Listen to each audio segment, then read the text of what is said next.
Breaking up with someone you once cared for deeply is one of life's most painful experiences. It stirs emotions that feel raw, primal, and overwhelming. But what if the anguish of heartbreak could be softened by wisdom, not modern-day platitudes, but the enduring guidance of philosophy? In today's video, we're going to explore how Stoic teachings can guide you through the emotional storm of a breakup, offering not just relief, but genuine growth. These ancient insights are as relevant today as they were centuries ago, because while societies evolve, human emotions remain timeless. Think about it. Have you ever wondered how people in ancient Greece or Rome handled the collapse of love and relationships? While the customs and settings may have differed, the core human experiences, desire, longing, disappointment, heartbreak, have remained consistent through the ages. Stoic philosophers like Seneca, Epictetus, and Marcus Aurelius didn't have dating apps or Instagram stories, but they understood the suffering that comes from attachment, expectation, and loss. So today, we turn to their teachings not for comfort alone, but for clarity, strength, and transformation. These 8 Stoic lessons will help you reclaim your inner peace, navigate the emotional chaos of a breakup, and emerge with a deeper sense of self. Let's begin. Lesson 1. Don't suffer. In your imagination, the Stoic philosopher Seneca once said, "We suffer more often in imagination than in reality." This is especially true when it comes to heartbreak. After a breakup, many of us torment ourselves by reliving past moments, obsessing over what went wrong, and creating painful mental movies of what could have been. We project our fears into the future and create worst-case scenarios in our minds. This internal loop often causes more suffering than the actual breakup itself. The Stoic approach? Break the cycle of mental suffering. Rather than letting your mind run wild, pause and observe your thoughts. Are you replaying old conversations? Are you imagining your ex with someone else? These scenarios are not reality. They are fabrications of your mind. Recognizing this can be your first step toward freedom. Actionable tip: identify the triggers that spark this mental suffering. Is it your ex's social media posts? Consider unfollowing or taking a digital detox. Is it mornings that feel overwhelming? Start your day with a brisk walk or meditation. Replace mental noise with mindful action. Your imagination is powerful. Don't let it turn into your tormentor. Train it to become your ally. Lesson 2. Don't destroy yourself. In the aftermath of a breakup, self-destructive tendencies often surface. Whether it's excessive drinking, late-night texting, or isolating yourself, these actions may seem like a release, but they only deepen your pain. Marcus Aurelius warned us, "How much more harmful are the consequences of anger and grief than the circumstances that arouse them in us?" Let that sink in. The heartbreak is painful, yes, but how you respond to it can either create healing or prolong your suffering. Self-sabotage will not bring clarity, closure, or growth. It only delays your return to stability. Instead, take radical responsibility for your healing. That means avoiding the urge to contact your ex, staying away from toxic distractions, and replacing destructive habits with practices that serve your well-being, like journaling, exercising, or learning something new. The Stoic man or woman doesn't run from pain, but neither do they indulge in behaviors that extend it.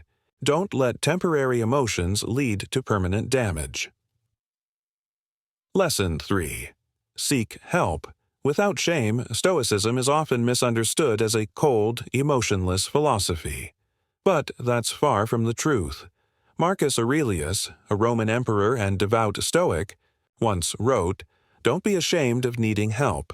You have a duty to fulfill just like a soldier on the wall of battle.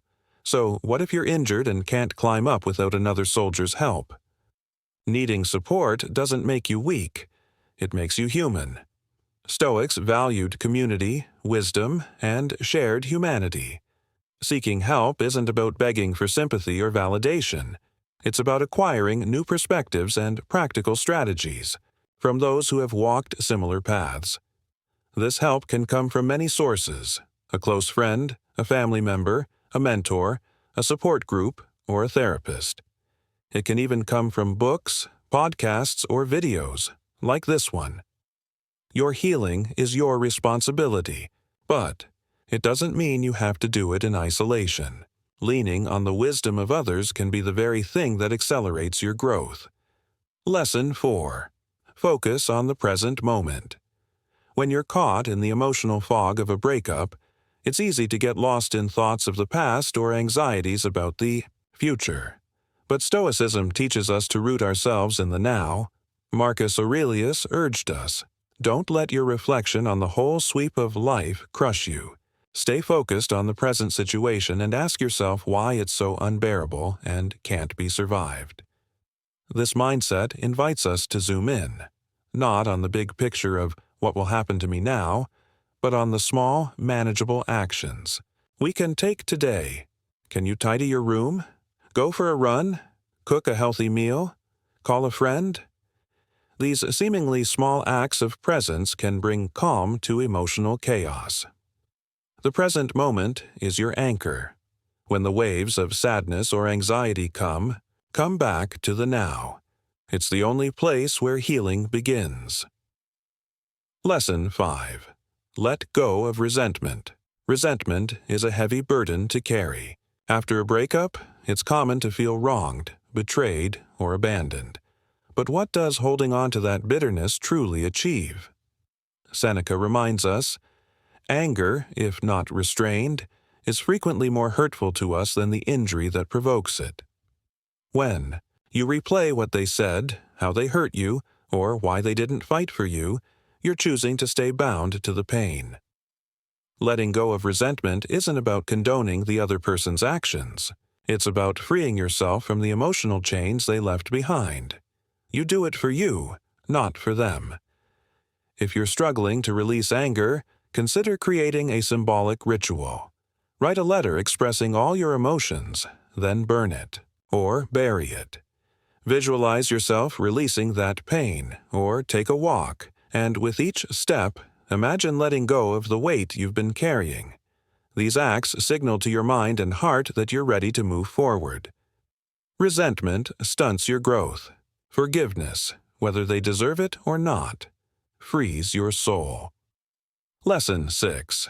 Reframe the narrative. One of Stoicism's most powerful teachings is this: you can't control what happens, but you can always control how you respond. Epictetus said it. Clearly, it's not what happens to you, but how you react to it that matters. Breakups can feel like endings, but in truth, they are transitions. You can interpret this moment as a tragedy or as the start of something new. Did your ex say something hurtful? Instead of allowing it to echo endlessly in your mind, use it as a moment to practice resilience. Realize that this too is training for your character. Someday, others may hurt you again, but you'll be stronger, wiser, and more composed.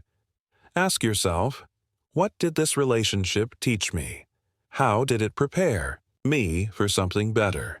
How has this pain refined me? Perspective shapes reality. When you shift your story from "I was abandoned" to "I was redirected," everything changes. Lesson 7. Practice daily. Gratitude. Gratitude might seem like an odd remedy for heartbreak, but it's one of the most powerful tools we have to combat despair. Marcus Aurelius encouraged us. When you arise in the morning, think of what a precious privilege it is to be alive, to breathe, to think, to enjoy, to love. Even when your heart feels broken, life offers countless moments of beauty. The warmth of sunlight on your skin, the comfort of a good meal, the laughter of a child, the stillness of night. By focusing on what you have rather than what you lost, you begin to shift your emotional state. Gratitude doesn't erase pain, but it adds balance. It reminds you that life is still good, still worth embracing, even after loss. Make it a daily habit. Each morning, write down 3 things you're grateful for. Do this even when you don't feel like it, especially then. Gratitude isn't a denial of suffering.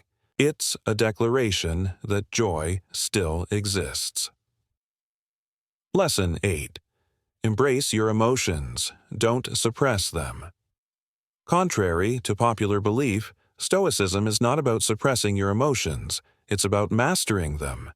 Even Marcus Aurelius, one of the greatest Stoics, was known to cry, grieve, and wrestle with deep feelings. You are not weak for feeling pain. You are not less stoic for mourning a lost love.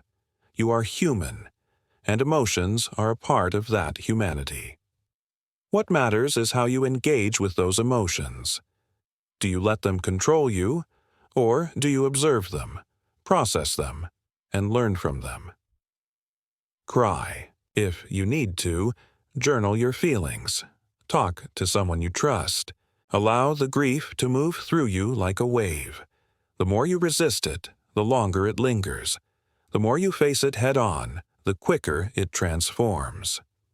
Your emotions are not your enemies. They are your messengers. Listen to them, but don't be ruled by them. Conclusion. Let Stoicism guide you through the storm. As we close this journey through Stoic wisdom, remember this. Stoicism doesn't offer new truths. It simply helps us remember what has always been true. Love ends. Pain comes. Life changes. But you remain. And you have the power to navigate heartbreak not as a victim, but as a student of life. Here's your challenge. Pick one of these 8 Stoic lessons and apply it for 1 week. Journal your experience for 15 minutes each day. Reflect on your thoughts, your behavior, and your emotional state. Then choose another lesson and repeat. By the end of a month, you will have integrated 4 Stoic principles into your life. Not just as knowledge, but as a lived philosophy. Small, consistent actions create massive changes.